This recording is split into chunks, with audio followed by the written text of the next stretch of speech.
नमस्कार. सिटी न्यूजच्या मराठी बातमीपत्रात प्रेक्षकांचं मनपूर्वक स्वागत. बातमीपत्राची सुरुवात करूया सुविचार मालेने.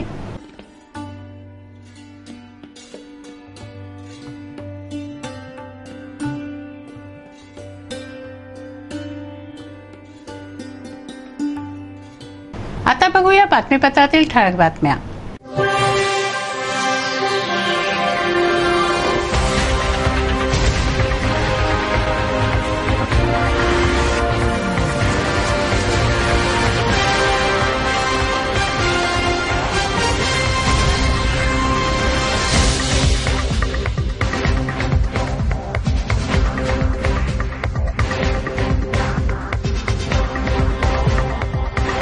बातमीपत्रात घेऊया काही क्षणांचा विसावा. विसाव्यानंतर पुन्हा भेटू. पहा फक्त सिटी न्यूज.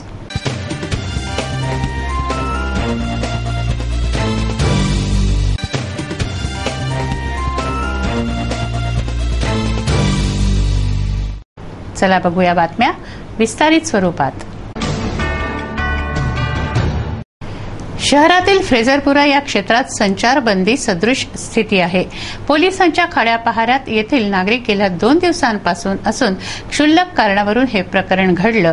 त्याला धार्मिकतेचा रंग चढवून वातावरण बिघडवण्याचा प्रयत्न झाला आणि प्रकरण हाताबाहेर गेलं अशी एकंदरीत स्थिती येथील आहे. फ्रेझरपुरा या प्रभागातील नागरिक गेल्या 2 दिवसांपासून पोलिसांच्या खड्या पहाऱ्याखाली वावरत आहेत. शहरातील फ्रेझरपुरा पोलीस ठाणे हद्दीतील फ्रेझरपुरा या परिसरात सध्या तणावपूर्ण स्थिती आहे.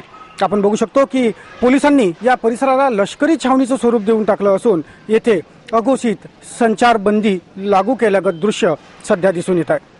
गेल्या 2 दिवसांपासून फ्रेझरपुरा परिसर जातीय तणावातून जात असून यावर पोलिसांनी जर करडी नजर ठेवली असती, पोलिसांनी जर चोख व्यवस्था ठेवली असती तर ही परिस्थिती आली नसती अशी प्रतिक्रिया या परिसरातील नागरिकांची आहे.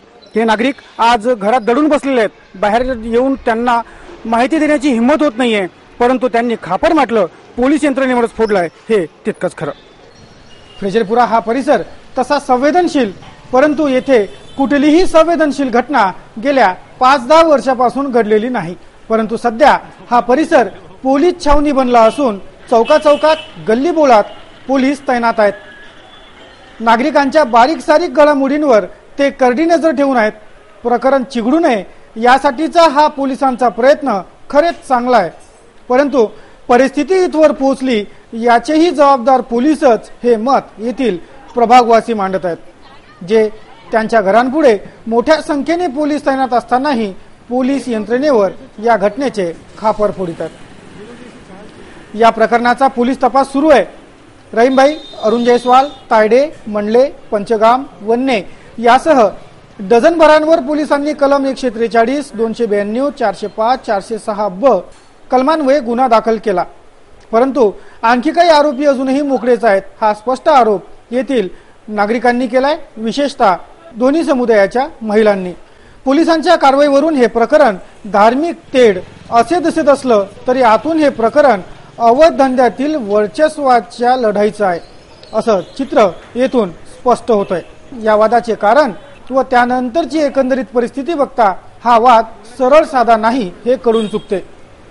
वादाची सुरुवात गेल्या 60 तासांपूर्वी झाली खरी, परंतु मूळ वाद हा खूप जुन्या असल्याची खात्रीलायक माहिती आहे. फ्रेझरपुरा म्हणजे शहरातील अतिशय नावाजलेलं क्षेत्र. या परिसरातून अवैध धंद्यांचा महापूर वाहतो. क्रिकेटच्या सट्ट्याचा मुख्य अड्डा फ्रेझरपुरा येथून चालतो.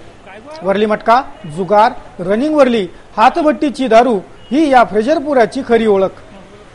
पोलिसांना येथील सर्व प्रकार माहिती आहे. पोलिसांची चांगली कमाई येथून होते.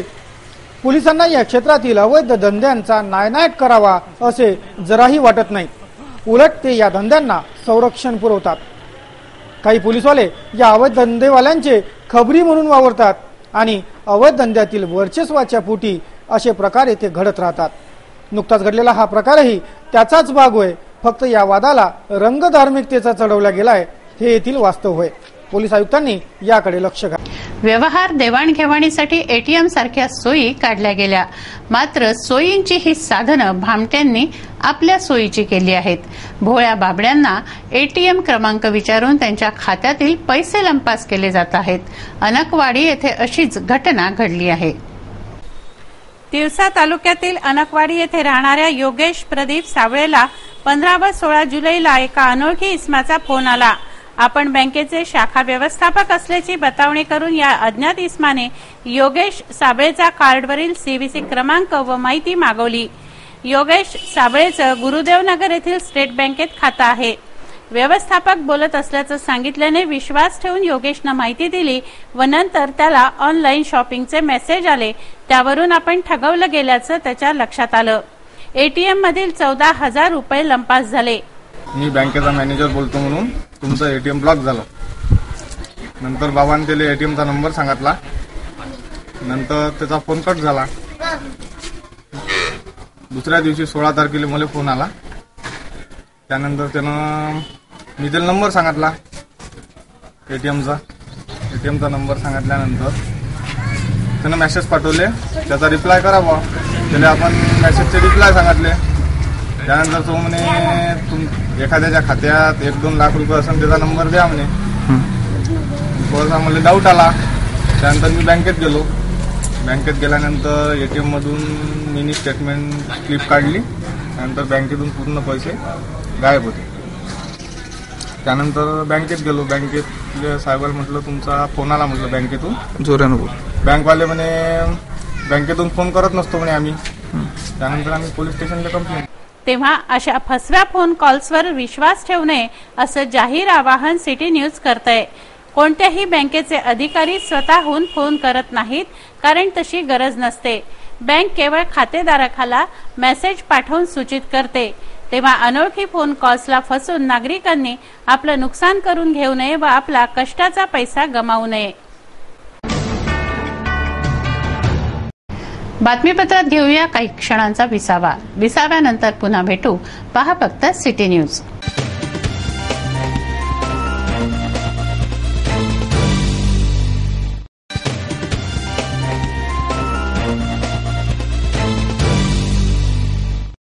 विसाव्याअंती पुन्हा आपलं स्वागत आहे. वळूया उर्वरित घडामोडींकडे. अमरावती जिल्ह्यातील अंजनगाव सुर्जी येथील नगर परिषदेच्या शाळेतील शिक्षकांच्या प्रशासकीय बदल्या नियमबाह्य केल्याचा आरोप शिक्षक सेना व सामाजिक कार्यकर्त्यांनी केलाय. राजकीय लोकांना खुश करण्यासाठी शासनाच्या आदेशाची पायमल्ली केली जात असल्याचं तक्रारकर्त्यांचं म्हणणं आहे. अमरावती जिल्ह्यातील अंजनगाव सुर्जी येथील मुख्याधिकाऱ्यांनी नियमबाह्य शिक्षकांच्या बदल्या केल्याचा आरोप आरटीआय कार्यकर्ते मोहम्मद मोहीन यांनी केलाय. या संदर्भात त्यांनी तक्रार केली आहे.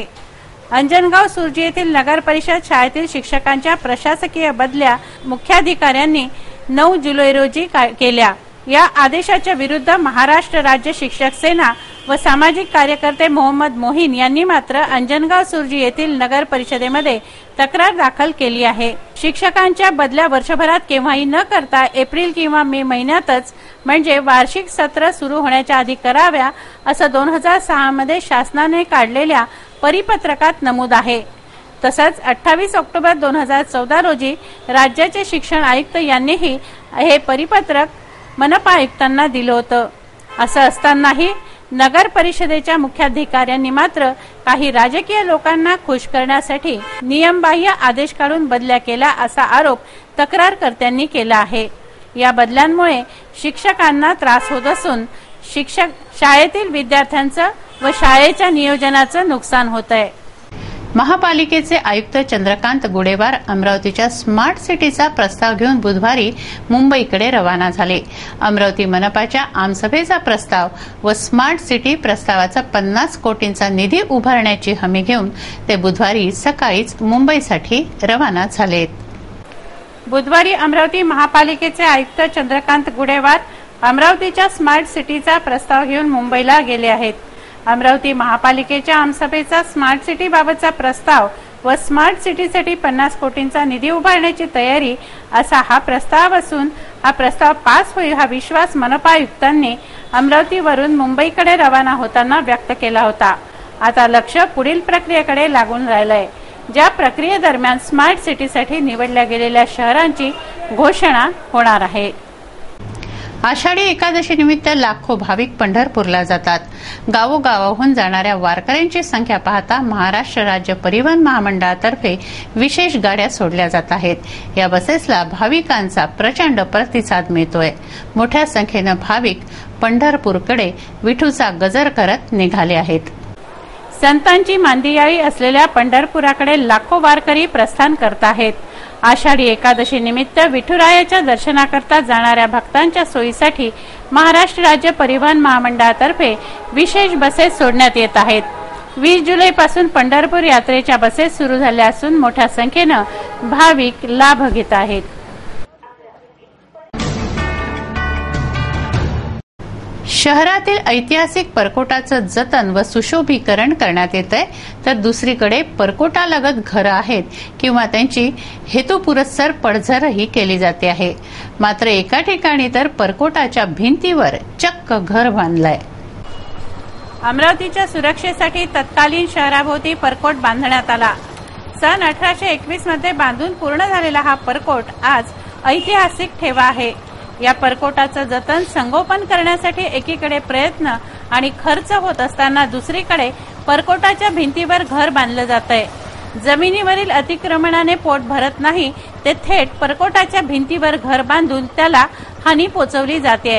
हे बांधकाम आजवर कुणाच्याच नजरेत आलेलं नाही का? दहिसातीतील विठ्ठल मंदिरात विठ्ठल रुक्माईच्या नवीन मूर्तींचा प्राणप्रतिष्ठा सोहळा साजरा झाला। हमाल महाराजांनी पावणे 200 वर्षांपूर्वी हे मंदिर स्थापन केलंय। जुनी मूर्ती भंगल्याने येथे नवीन मूर्तींची प्राणप्रतिष्ठा करण्यात आली। दहिसातीतील विठ्ठल मंदिराची स्थापना पावणे 200 वर्षांपूर्वी हमाल महाराजांनी केली होती। जुनी मूर्ती खंडित झाल्याने येथे विठ्ठल रुक्माईच्या नवीन मूर्ती स्थापन करण्यात आल्या। या मूर्तींचा प्राणप्रतिष्ठा समारोह बुधवारी संपन्न झाला। या मूर्तींची मिरवणूक काढून नंतर त्यांची स्थापना करण्यात आली।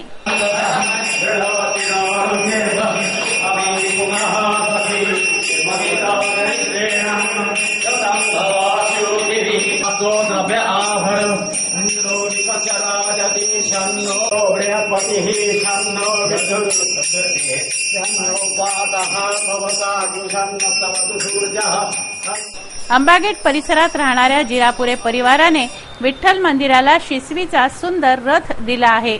160 वर्षांपूर्वीचा हा रथ आहे। आषाढी एकादशी हे विठुरायाच्या दर्शनाचं पर्व असल्याने तत्पूर्वी मूर्तींची प्राणप्रतिष्ठा करण्यात आली आहे।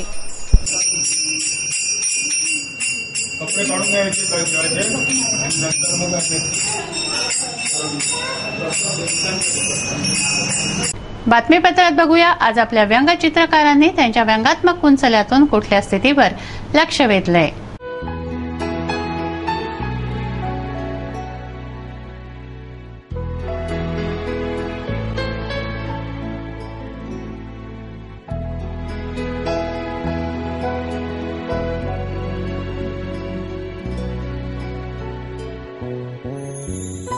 काय आहे हवामानाचा अंदाज? किती होतं दिवसभराचं तापमान?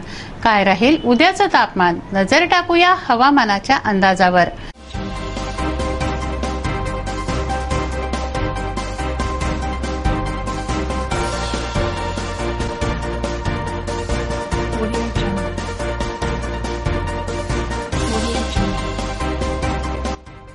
बुधवार कमाल तापमान 31 डिग्री सेल्सिअस तर किमान तापमान 23 डिग्री सेल्सिअस।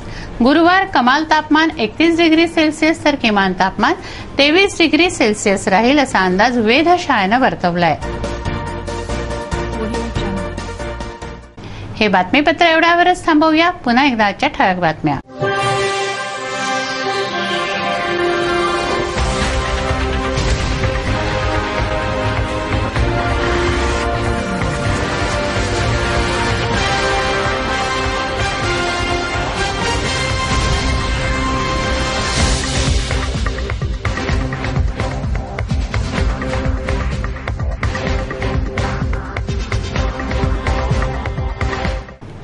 वेळ झाली आहे आपली रजा घेण्याची। आपणास काही माहिती द्यायची वा काही सुचवायचे असेल तर आमच्याशी थेट संपर्क करा। आमचा पत्ता सिटी न्यूज कार्यालय धनराज लेन सक्कर 7 अमरावती. आमचा फोन नंबर आहे 257032 आणि वेबसाईट आहे www.citynews.net.in. अचूक, सडेतोड आणि निर्भीड बातम्यांसाठी बघत राहा अमरावतीचं नंबर 1 चॅनेल फक्त सिटी न्यूज. बातमी आमची, विश्वास तुमचा.